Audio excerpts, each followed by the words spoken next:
everybody, and welcome back to another episode of the Proud to Work in Cannabis podcast. Welcome to episode 50. Very, very excited to be here.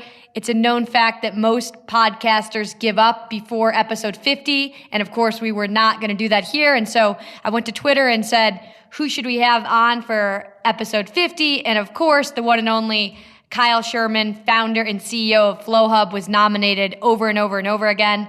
Kyle, finally, we're here for episode 50. We made it. I feel honored to be your 50th guest on this world-class podcast of yours, Carson. Congratulations for making it to 50. And now we have to make it to 100, so maybe you can come back on for 100. I'll be here for 100. I'll do it. You definitely will. I feel like I've known you for 100 years at this point. At this point, I feel like in cannabis years, it's been over 100 years. When did we actually meet for the first time, do you think? I actually don't really remember. I feel like the first few years of I got it. Yes. Where was the office downtown that was kind of like a lot of different offices with like a hall with like a kind of a gross carpet? Oh yeah, the oil stained carpet. That was one of our first offices.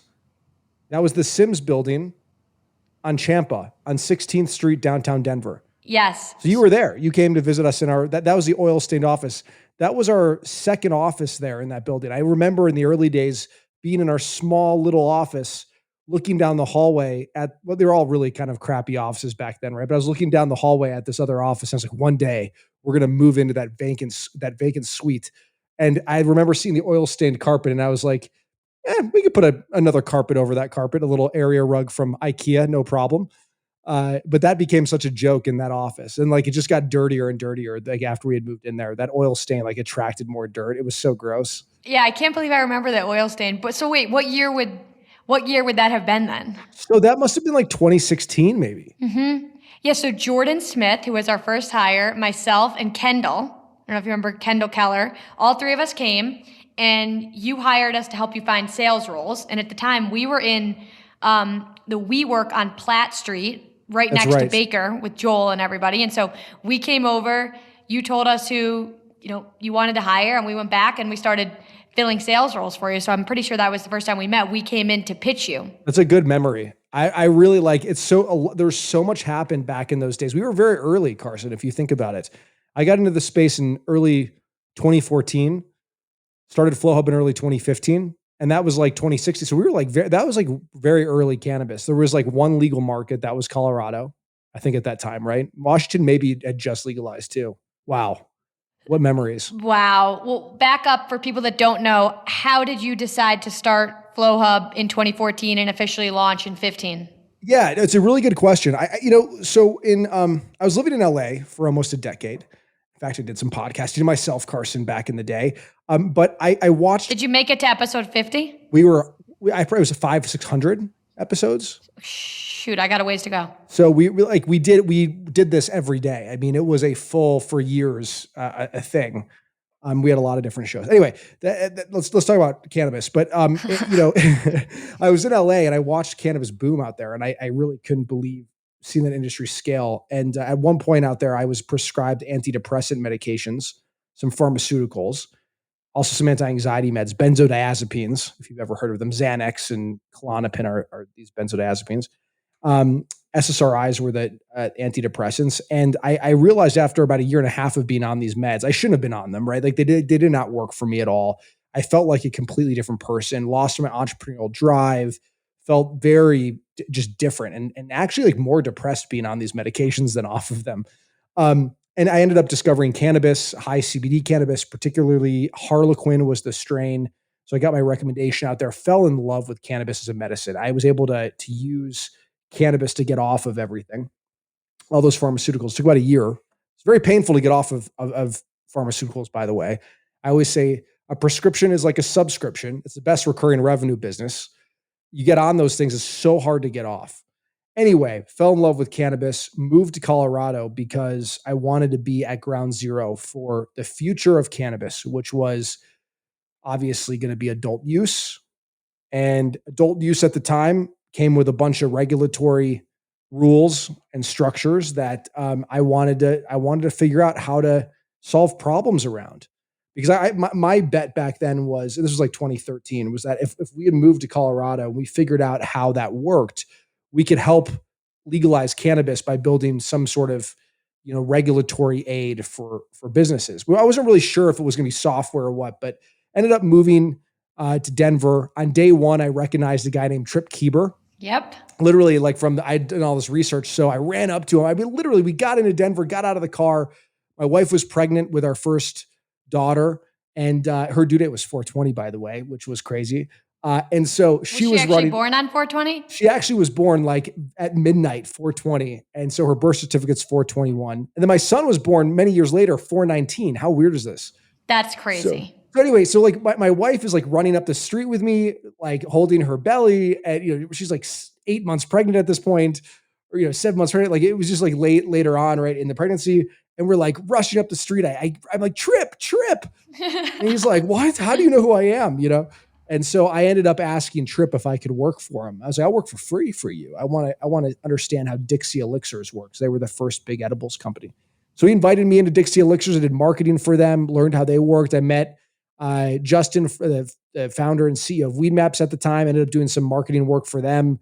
And then met a guy at a Weed Maps party named Matt Berger, who created a strain many years prior called Bubba Kush. You may know it as Bubba Kush, pre-98 Bubba. And so I asked him if I could run compliance for him because I had been reading all the rules. And this was early 2014 still. And Matt let me come work for him. He ended up paying me $15 an hour. So I was very grateful to have a little bit of cash in my pocket. And I figured out there at the grow facility in the store that software really was where I wanted to build. And that was the beginning of coming up with Flowhub. As I was working inside those facilities, I realized that if we were going to scale this industry, we needed software. Back then, our teams had to report to what's now called Metric. Back then, it was called MITS, manually. So they literally had, like, I had a team of people writing down tag numbers and did that, and we had to go back and report them. So I built a prototype of what's now called our NUG. And you could scan in plant tags and report them through macros automatically into the MITS interface. And I went to the state regulators and I said, guys, open up an API to this thing. And they were like, what's an API? What are you talking about? I was like, well, we can send this data to you automatically. It's like magic. And the government was like, what? Yeah, no, exactly. The Department of Revenue was like, what are you talking about, man? Like, I don't think that's what we need to do. And then I talked to Jeff Wells from Franwell, and we eventually got an API. I founded Flowhub officially in January 2015, raised money from Poseidon, and then the rest is history. Poseidon was first round 2015. 2015, they were first round. In fact, I met Emily. Ride or die. I think we were their fifth investment and out of their first fund at Poseidon. But I met Emily at a Mass Roots. Oh yeah. Mass Roots was a social network. Yep. Kind of for cannabis back in the day. I met her at a pitch event. I didn't pitch there, but I showed up, and then I went to her afterwards and said, I had this idea that's, I think, like, fairly good. And I'm working on it. And she's like, oh, that's actually kind of interesting. And I'd been building a team. So this was like October 2014 or something. So it was like, I want to say it was January 15, I founded the company officially. And then it was like by March, I had closed $500,000 from friends and family, including Poseidon. And Mass Roots was an early investor. Kind of wild to think about how much has changed since those days. But that was like the early innings of the industry, and then like quickly pivoted to doing retail. And at the time, $500,000. I remember when you guys raised that, I remember just thinking to myself, what could anyone possibly do with $500,000? Like, can you imagine having $500,000 to build your business? It just seemed like at the time, so much capital. Well, we blew through that, Carson. Yeah. We were like, it took us about a year of building, and then we were almost out of cash. Which is pretty good, seeing as if you think about it, fast forward to, we'll get to the reality today, but I'm sure we both had months where we've burned at least $500,000 in a month. And so when you think about having $500,000 last for a year, you're like, wow, we were scrappy back then. I mean, I think our highest burn month was like 1.5 million at one point. Yeah, it's scary. We burned like $1.5 million, which is like, we're not in that position at all anymore, right? We're in a much better spot. But those early days when you're building, like, any dollar counts, right? You're just, every dollar, you're like, please, it will help me on this journey. Because like, you don't know how you're going to price. You don't know how you're going to go to market and like how many customers you're going to have. You have no data to work with. You're literally building the foundation. We had built a prototype, integrated it with now what's called Metric. I think we're the first integrator back in the day, right? And like, so we launched that in 2016. I think probably when you visit us at the office. Yep. Right around that time we launched point of sale. And that really took off. Like, we couldn't believe how fast that grew. I drove around door to door around Colorado with Lindsay, my wife. And we just would go into dispensaries and let them know, hey, you can push to Metric automatically now. You just press the button and it would show, and they'd go, oh my gosh, are you kidding me? What an innovation. So we closed a lot of business, raised some more capital. So what was that? The true seed round in 2016? Yeah, like that. The 500,000 was like a pre-seed. Pre-seed. Yeah, I guess is what I'd consider it now. Then we kind of had like a real seed, which is about 3 million that we raised in 2016, I want to say. And it was really hard. I remember that too. That was crazy. I raised like half in the beginning of the year. And then because Trump ended up becoming the nominee, and you go through that whole that whole election process, like, people were wigged out. I mean, I remember that was like a cannabis winter. It was our first cannabis winter where people were like, oh, this is going to get shut down. Well, I remember Jeff Sessions, and I remember just reading the horrifying articles at that year. And I think at that time, Ryan was like raising his seed round too. And so both of you guys were kind of close, and then Trump was elected. And I remember both of you telling me like, oh my God, this is totally blowing my round up. Yeah, we had to like change our price towards the end of the round and like issue more shares to the people that put, like, I was like, oh, let's just like, we'll just drop our valuation a bit, which is probably like the right thing to do because it worked. But yeah. Thanks, Trump. I remember, yeah, that's right. Yeah, thank you, Trump. I remember Ryan Smith, though. That's right. He was also over at LeafLink. He had just started the company too. Man, those early days were really hard. Wild. Yeah, totally wild. And then like, I remember, I went on CNN and at one point I said that we let our employees use cannabis for brainstorming sessions. Oh yeah. And that went viral globally. I mean, Jimmy Kimmel was talking about us in his monologue. And it was like, I remember thinking like, this is the craziest industry. Right. And I was just trying to be a little radical with, I wanted people to rethink, well, if we let people drink in the office at 5 p.m. on a Friday, why can't they use cannabis? It's just another intoxicant. Probably a better intoxicant, right? And so anyway, like, those days were so much fun. I do miss them actually. Like looking back, I miss them a lot because we didn't know what was going to actually happen. But I think about that sometimes. But I don't know if just whenever you look back on years, if you look back with rose glasses, but whenever I think about Vangst, I think about 2016, 2017, 2018. I mean, all of our companies were just growing so quickly. But in the moment itself, I don't feel like I appreciated how awesome it was to have so many great tailwinds, right? We all started companies that needed to exist, and it was so easy to sell. Like I think about how good our sales team is now and how probably bad our sales team was then, yet it felt easier to sell then than it does now. It's a fair point. I actually I guess the same actually. Yeah. I remember like there were some brutal years in there. Like we almost ran out of money a couple times. Like I remember crying to Lindsay and she had to like console me, and be like, hey, it's literally going to be okay. Like you're good. You got this. And I remember this is, sometimes it's really helpful to have a good partner in life, but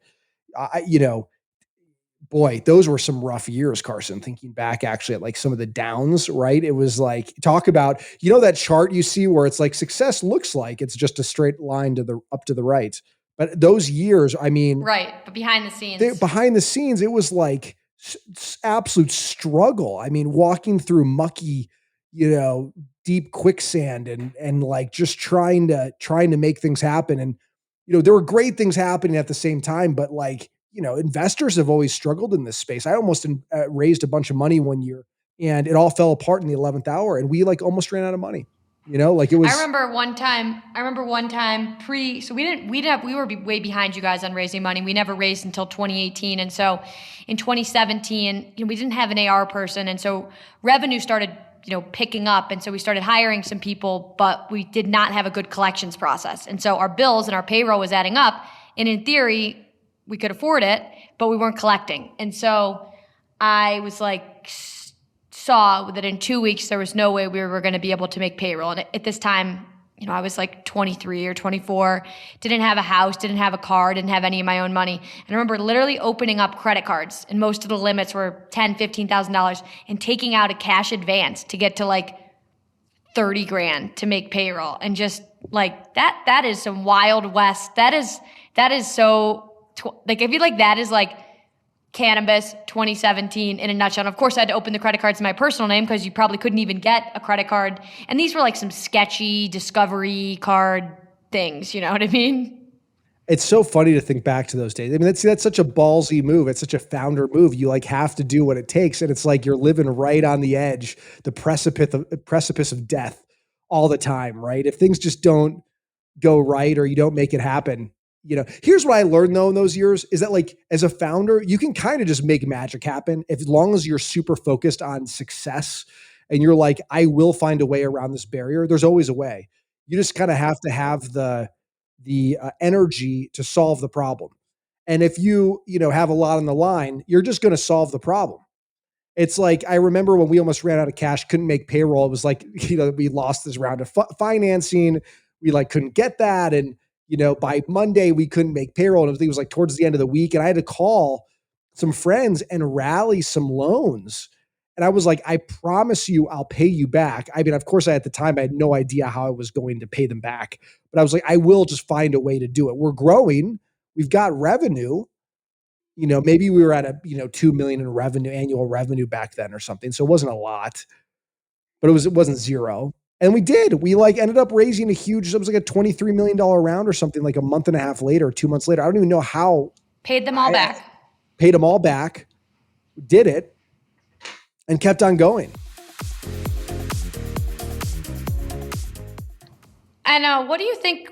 I think that there's a certain level though of founders who are like really diehard and will do these things to run through walls, and then entrepreneurs who just want to talk about being a founder. And I feel like the people in the early cannabis days were like really diehard. Yeah, well, you had to be because there was there were certainly, I recall there being a lot of people around in the early days that wanted to do a lot of things. They talked a lot, a big game.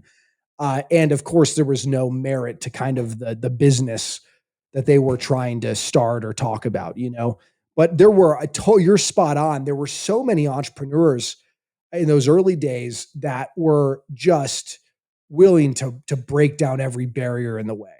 I think that was also like, that community was so cool. You still have it somewhat, but it's like when you're building not just a company, but you're assembling an industry, there is this really interesting community, this early stage community that like develops, and who's playing the real game early on very quickly. You're like, oh, this person's obviously in it to win it. And look, like you can tell who's focused on themselves and then who's focused on building for customers, be it for consumers if you're a dispensary owner, or dispensaries if you're a grower, plus consumers, right? Or if you're us and on more of the tech side, you're working for your customers. We were certainly working for our customers. I think like that was like the delta between those groups was like, you had people that were just wanted to be like canna famous and like, talk big game. And you had other people who were like, no, we're going to build this industry and we're gonna do whatever it takes. Talk about, all right. So we kind of got over that early day hump. And like you said, then you raised 23 million and you did some other rounds. We did a $10 million Series A, $19 million Series B. So both of our mindsets kind of changed. It went from like, okay, we're definitely going to make payroll next week. Next year, who knows? But we're definitely going to make payroll next week. What did the problems become for you then? Because I know what the problems became for me then, and I think they were equally as hard. But when you're not worried about running out of money every single day, what are you worried about? Well, a big one when you raise all that capital is you got to hire people because suddenly there's growth expectations, right? Like you better grow faster than you were. So you better hire a bunch of people to help you do that. And, the more people you hire, gosh, this better than anyone, Carson, you're in recruiting, right? Like the more problems you have, right? There suddenly becomes like, you hire people that maybe don't fit the culture you're trying to build. And then, you're only as strong as your weakest link. And so if you have people who are bringing down your A players, but you're kind of growing so fast. In some ways it's artificial at the time because you're like setting up for growth while you're growing, right? And so it's this really weird dynamic where you can't always catch those people. And so like, I remember a huge problem that became apparent was like just culture. Like I made some really bad hires, I'm sure they're great people, but Flowhub, our company, wasn't right for them. And I remember that but not knowing right away that I made those bad hires. It's really easy in hindsight to go like, oh, obviously we just shouldn't have hired them. Right. But it's like, it doesn't work. Life isn't like that. Right. In the moment, there were reasons you make the decision to hire those people. So I remember that Carson was, in those days of having a bunch of cash, those were the problems. Also, like, it's interesting, you get a lot of influence from your investors who are like, you got to do this stuff. And sometimes as a founder, right, you like feel unnatural about what they're telling you.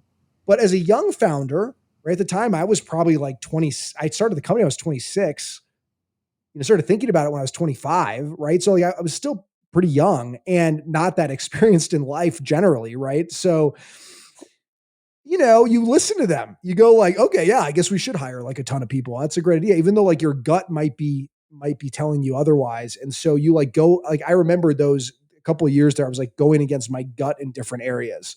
Now, still all worked out, right? I've stuck to my truth, but boy, looking back, did I learn so much about like what to do and what not to do. Oh, I couldn't agree more. I mean, and I also think for us, I felt that tremendously. I felt like our investors invested this money in our investors were saying like, we got to hire people from Indeed, ZipRecruiter, LinkedIn. And for us, it actually, what I've found is hiring people from these gigantic corporations hasn't been the way. The people that have done the best here are actually the people who start out in an entry-level job, learn our business, and grow up with us. Those are the people that were the best. And so I went down this trail of raise the money, hire really senior, expensive people, and let them figure it out. And I've learned that nobody cares about your business as much as you do. And you can throw bodies at problems, but they're probably not going to fix it. And I want to grow from within now. And I would do anything to go back in time and relive that. Because I think like a lot of times investors just kind of pattern match. So they think, oh, Indeed's a successful job board. Banks should hire someone from Indeed. Well, Indeed has like 50,000 employees that work there. So, it's just a very different It's a different vibe. company. It's a different company. Yeah. It might be a job board, but it's not the same type of company. Like, right. I think, and also like we're in cannabis, which is still a nascent industry. So it's like very vertical specific, right? This is not some like giant horizontal global industry. We're not right. like there's so many specific nuanced things. If you don't really care about this industry in some way, you don't have to use weed. You don't have to smoke cannabis to like be in the space, right? It's not what I'm saying, but it's like, if you don't connect deeply with the industry, maybe it's like better if you're a libertarian, like you're kind of like free markets and, you're kind of like personal freedom. You don't want the government telling you what you can and can't put in your body. Like those qualities end up being a lot of times, I mean, you have to mix this with your abilities, right? But like those qualities end up way outweighing if you've like worked at Indeed or worked at Square.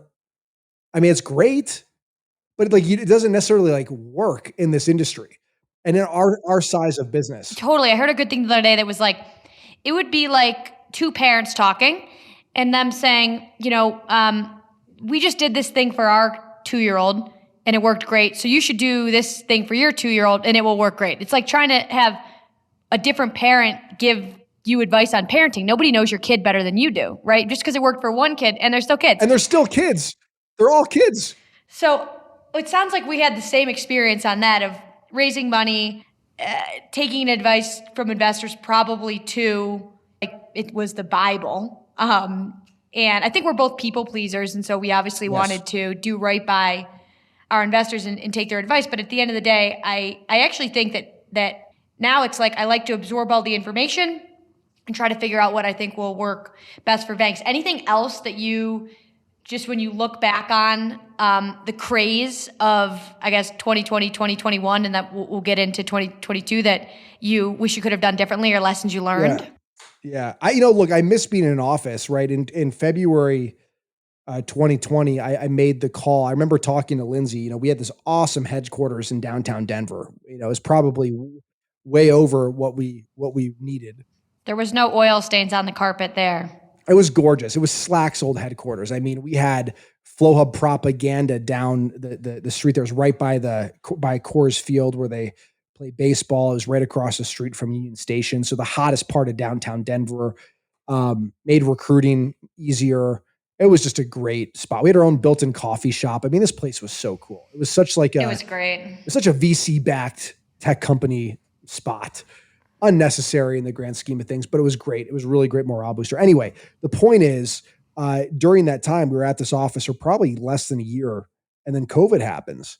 And I remember Lindsay, talking to me and saying, "Hey, this is not going to be like a short thing. This is going to be a multi-year thing." And I thought, well, interesting. So I started to look at other pandemics, and I was like, "Yeah, wow, that this actually very well could be a multi-year thing. That's crazy to think about. What does it mean for the company now? What do we need to do to respond to it?" So I thought, we could be remote. I mean, there's companies like GitHub who've been fully remote since inception. Why couldn't we be remote? In fact, maybe we had some bad hires at this point, whatever. Maybe I could hire people from all over the place. Like maybe that will make recruiting even easier, right? Like that's kind of cool. Well, like why not experiment? So we did a 2-week experiment and then never went back to the office. We just kept doing the experiment. We were like, this actually is working really well. Of course, there were struggles and people, And you moved to Hawaii, right? Yeah. Yep. Moved to Kauai, the North Shore of Kauai in April of 2020. Part of that was to see what it would be like to be really remote. I wanted to be like, can I run a company from like a very far away spot? The other part of it was I did not spend much time with my kids and my wife for years. And I was like, that'd be kind of cool to be holed up in Hawaii for a while. How was it? And could you run a company from Hawaii? And how was the time? It was fine. It actually worked out really well. Like it was great. I mean, without getting into too many details, like I had a really nice like work environment. It was super cool. I had a lot of founder friends that were also, they happened to have lived there. They spent a lot of time there pre-pandemic. So it was like we had a community of founders, which was really cool. And that was part of it. We wanted to be in an environment where our 3 kids could thrive without having to deal with masking and other things as well. So like there was a bunch of reasons and which was like kind of nice, literally like ate from the farmer's market every week. It was interesting. It was a really cool period of time, but it was easy to work remotely. Actually, that's what I figured out. I was like, wow, if I wake up at 3:30, 4:00, which I'm a morning person. So I know it sounds ridiculously early, but it worked out. I'd wake up, I'd go to bed like right when it got dark. So I was in bed by 7 or whatever, right? 7:38. I mean, it was farmer's hours. So I'd wake up in the morning early, open my laptop and start working. And it would like line up well with time zones. Great.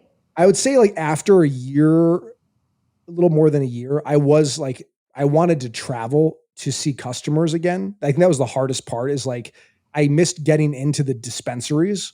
We had one on island. That was it.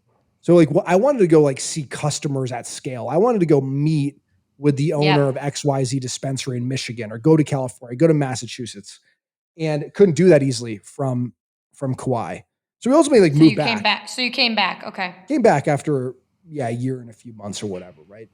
Moved back to Colorado. But the company has stayed remote. The company stayed remote this whole time. We're not, we have people in Boston. I have executives in Boston, in Dallas, in California. We've got people across the entire US at this point. And it works.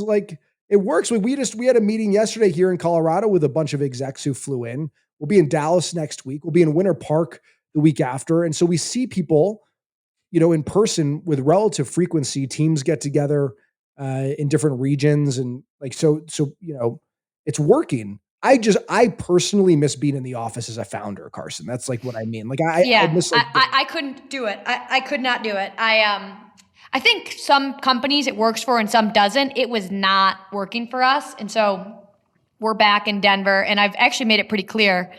Like if you want to we're not going to draw the line and say you have to move to Denver in order to work here, like I've seen some companies do, because we did hire some people throughout the pandemic who weren't here. But actually last week on our All Hands, I said, like, if you want to move up here, we need you to be here, because it's so hard. I think it's actually harder doing what we're doing than what you're doing, where everyone's remote, versus right now, maybe 60% of the company is here and 40% is not. So it's just like, I walked down just now, 2 engineers sitting in the middle of the room showing me this new thing that's about to launch. I made a couple edits, came running in here to get on the podcast with you. We've got an AR meeting after this, and we got like some customers that we literally need to pick up the phone and start calling. And so like for me, I just like need to be around the team. And I just like wasn't loving remote, but I've heard some people that are loving remote. I really think at the end of the day, it's like up to the founder and what the founder thinks is going to make the company the most successful. Yeah, I think look, my next company will probably go back to being in person with some remote, some sort of hybrid scenario. I have to say, remote wasn't easy to move into this motion. The company went through an amazing transformation. One, we killed our old platform, so we had to rebuild a brand new platform. That's Flowhub Maui, the name inspired by Maui. Yeah, let's talk about that. Touch on that. I'll touch on this. So here's what had to happen, right? One, we had built a prototype of our software that scaled from the earliest days, as we talked about earlier on in the conversation. Eventually, when all these states have gone live, my bet early on was every state would just copy Colorado, like a carbon copy. It couldn't be more wrong, right? That was like a really wrong bet. Some stuff was right. Like other states have mimicked Colorado in many ways. So it's similar, but every state's very different. And so at some point a couple of years ago, I had to say, you know what, team, like let's start fresh. As if we were a brand new company. We've gone remote. Let's just rebuild the damn thing. Let's not talk about a slow rebuild where you take out this component or that component. Let's just rebuild it. Let's build it the way we want to see it. So I took a Skunkworks team, spun them off, and had them start building a new version of our platform. And while I was doing that, from scratch, literally from like as if we were a new company. All the things that we knew I had people on the team for years at this point who like had all the feedback, and so we tested components along the way with customers, got feedback. It was a very iterative process, but I wanted to start a new company within Flowhub essentially. And I wanted that company to be the remote company. So all these people that we forced into remote life during the pandemic, like I realized most of them weren't probably going to work out long-term. So we would have to transform the company culturally while we were rebuilding the software to get to a point where we could be a remote company. Because if you're intentional of being remote, right? Like it's a different person that you need on the team. Some people not me are adaptable. You wouldn't be on our team. You couldn't be on our team, Carson. Yeah, I wouldn't make it. I would not get hired. I would not make the cut. I would not be good. But when you're thinking about hiring great people, you have to screen for people that are going to be self-motivated, people that are maybe a little more introverted than you'd have in an office environment, right? So you got to really think about the personas. Anyway, that's what we did. So we were, as we were building this new software as a Skunkworks team, we transitioned people out. I did a couple of rounds of layoffs over 2 years. People say you got to do them all at once. Not at Flowhub. That was not my choice. I said, we're going to do this in stages, and we're going to be really intentional about the people that unfortunately we have to let go. And we're going to be really intentional with the people we hire. And we did this like very intentionally. And it was done in such a way that it wouldn't disrupt normal working business, because you can't just do it. Like every book you read is like, do it all at once. It's like, no, maybe for that company, to your point, that kid, maybe that worked, but like, you've got to be really intentional. So that's what we did. And it was a multi-year process to set up the company as a transformation into now what is a profitable remote business. Let's talk about, in the same vein of layoffs, we get into profitability. And so we talked about how there was tons of money available in venture capital. And while the crazy thing is that despite what was going on in venture capital, it was still actually hard to raise money in cannabis. But it was never easy in our industry. It was never easy, but you, me, the rest of our friends, we all did it. And so we had cash, and it seemed like we were all trailing towards the next round. So for us, we were trailing towards the Series C, same with you guys. And then all of a sudden, 2022, party stops. I think like Series B funding is down 98% year over year something, and it's very quickly like, you got to get profitable ASAP. And to your point, like you have months where you're burning 1.5. We were right up there too. How did you mentally think about like, oh shit, we are not going to be able to raise another round and we need to get profitable ASAP? Oh, and cannabis industry starts like going through a borderline crisis. Customers start closing. Nobody has any money. Nobody can pay their bills. It all starts downpouring in cannabis in 2022, 2023. So thankfully in 2021, it's probably mid-year 2021, I started to build. So we had raised capital. We had raised like $19 million in 2021. And it was about mid-year that I started realizing that we need to be more efficient just generally as an organization. I actually didn't want to raise again, Carson. Like for me, at that point, I was just so tired of having to focus on fundraising over customers. And I thought to myself, if we can time all this right with Flowhub Maui and the production of this platform and the transformation of the organization, we should be able to, one, be more efficient, and two, be in a better position to build revenue with a new system over a period of time. And we could probably be profitable. So I actually started thinking about this in 2021. I actually remember being at Trailblazers talking to you about this in Ojai, remember? Yeah, I do actually remember that. Yeah, I was there with Leandre, our COO. Yep. Yeah, that was right really when you announced that Jay-Z invested. Yeah, that's right. We announced it just right before that. So yeah, it was like, I was really focused actually at that point. Leandre did this at Uber. He was a GM there. It was really early at Uber. I mean, it was called Uber Cab when he started. He was there all the way until right around the IPO. And so he saw tremendous growth, but as one of their first GMs, one of the things that stood out to me was that he built the first profitable region there. And so Leandre is an incredible business partner for me because he helped me really think about how can we start driving to profitability. And he joined in 2021. And so that journey started a little bit earlier than the market probably dictated it. But I really wanted to put ourselves in a position where we could be a really healthy business moving forward. How can we be here forever for customers? Not just until the next round is raised. And so, it was a multi-year process for us, but, really, I think for us, there's like two ways, right? Well, for any company, there's two ways to get to profitability. And that is you cut expenses and you increase revenue. And so for us, that's what we did. We cut expenses and we increased revenue, and we did that simultaneously. And it got us there, I wouldn't say like quickly, but we got there. And now you're there, living your profitable life. And now we're there. We have money on the balance sheet. We're profitable, and we're going to be profitable for hopefully a long time to come. And yeah, that means that we're going to be here for customers.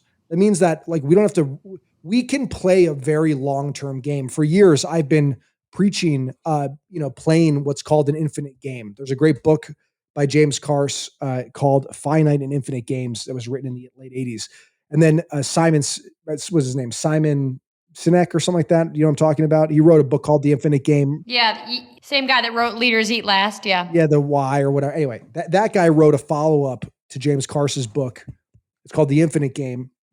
And it's really about how there's two different types of games in life. There's finite games, which is, football, chess, right? There's shared rules about how to play the game together. And then there's a defined winner and a defined loser. The whole point of playing that game is to win based on the rules that were set forth by the players, right? So it's really easy to define what a finite game is. There's a beginning, a middle, and an end, and a declared winner. And in an infinite game, there is no end.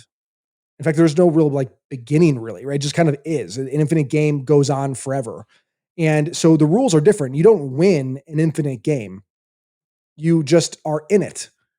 And if you're not in the game, then you're out, right? So the only way to keep playing is to stay in the game, which means like being profitable, right? Or you're in the game. If you're in a relationship, that's an infinite game. It goes on and on and on. Infinite game. There's no winning. I'm getting married next week, so yeah, there you go. Hopefully it's an infinite. Hopefully. Yeah. Jeff, we're in this for the infinite game. You're in the infinite game, right? So if you could identify what kind of game you're playing, you can actually set yourself up to play with the right rule set. Because what happens when you play an infinite game with finite rules is you end up killing yourself. I think there's players in this space that have done a good job of that. They're playing what they believe is they're going to win, or we're going to kill the other group, and it's going to be at all costs. And that. But the problem with that mindset is that's not how business works.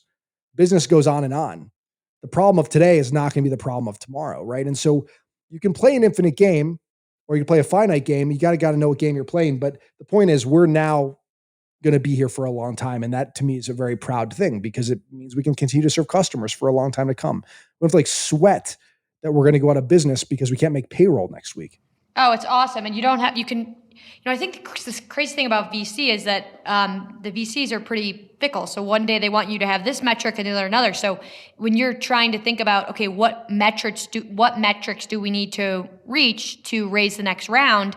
I mean, that can change all the time versus now you can just think about what do we need to build to make our customers happier to drive more revenue. And that's what you're focused on versus metrics that investors care about to raise the next round to stay alive. We're in the same camp and we're a little bit behind you, but we should be profitable hopefully in the next 6-ish months if all things go right. So following in your shoes, but it's definitely a mind shift change, but I think it's for the best. And yeah, we're definitely trying to do the work that you did. So way to set the stage. Last question. I know we're coming up on 40 minutes here. My last question is, when you think forward to this coming year, things in Washington, election cycles, what are you hoping for? What are you looking forward to? But at the same time, what are you realistically expecting? So look, I now, if you would ask me 5 years ago, I would have said next year we'll probably have legal cannabis in this country. I thought we were actually getting close with the Trump administration at one point, and then COVID happened. But look, I now look at it and go, how about we just don't worry about it? Who really fucking cares? We've been here for nearly a decade in business in what is a federally illegal industry. And we have a very broken government, clearly, because the Gallup polls show that more than 70% of Americans want legal cannabis in the United States. And here we are with illegal cannabis in the United States federally. And then, of course, the majority of states now seem to have some sort of cannabis legislation. And so to me, I go, who really cares? I obviously want cannabis to be legalized federally. We've spent a lot of time I've been invited to the White House. I've sat at the White House talking about cannabis banking. I've been meeting with senators for years about this, lobbying, and we've given a lot of money away to play the capitalism game here in the U.S. to try to influence policy. And that hasn't worked either. And so we're going to keep doing what we do best, which is just delivering for customers to help them build great businesses, great retail businesses, empowering the next generation of entrepreneurs here in the United States to build incredible, strong businesses. If we do that, then eventually we will see legal cannabis in this country. And we'll continue to give. And we've got a great SEP program I'm super proud of. It was an industry-leading social equity program that we started years ago. We've now given away over $10 million of goods and services through that program. So we're going to continue to do all these things. If we do these things and build a strong industry foundation, then we will see legal cannabis at some point. And that is one of my goals. But I'm not concerning myself with the details of policymakers because what I've realized now is they change all the time.